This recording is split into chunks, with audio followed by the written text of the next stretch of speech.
C'est une panne à 10 000 euros. Rien que ça, merci Volkswagen, je vais tout expliquer. Pour ceux qui avaient suivi, j'avais une panne sur ce 2 litres BTDI, une panne qui me rendait complètement zinzin. Un P0 299 qui revenait à chaque fois, malgré le refroidisseur EGR changé, malgré le biturbo changé, je pataugeais. J'avais même changé le collecteur d'admission parce qu'il y avait une fuite sur l'axe des volets de tubulure d'admission. Mais il y avait toujours ce code défaut. Et beaucoup me l'ont suggéré dans les commentaires et pour beaucoup, ils avaient raison. D'ailleurs, merci à tous ceux qui ont répondu et qui ont donné leur avis. Vraiment, ça m'a aidé. En fait, tu vois, j'ai enlevé 2 sondes qu'il y a sur le catalyseur. Ça a pu libérer le catalyseur parce que c'est lui qui est bouché.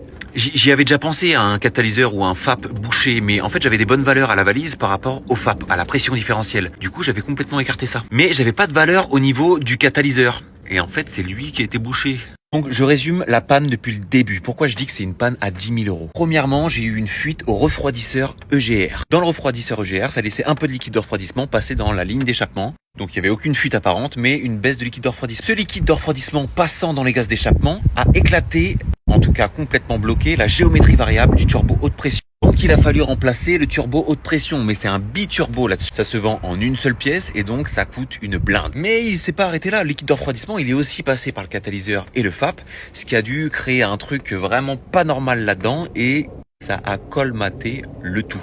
D'où mon P0 299 qui persistait malgré le changement du turbo. Et en fait, tu peux te renseigner, mais si tu vas chez Volkswagen, que tu fais changer le refroidisseur EGR, tout le bloc EGR là-dessus, ça te coûte une méga blinde.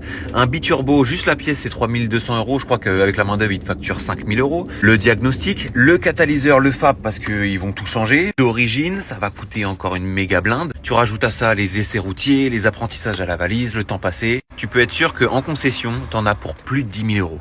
Et donc d'une toute petite fuite qui commence dans le radiateur EGR, on en arrive à autant de dégâts. C'est la pire panne que j'ai jamais vue de ma vie. C'est le pire enchaînement de pannes, tu vois, de conséquences que j'ai jamais vu. Quand tu trouves la panne, je te dis mais quel bonheur. J'étais dans un état là ces derniers jours. Et là je suis libéré. En plus il fait beau et tout. La vie est belle.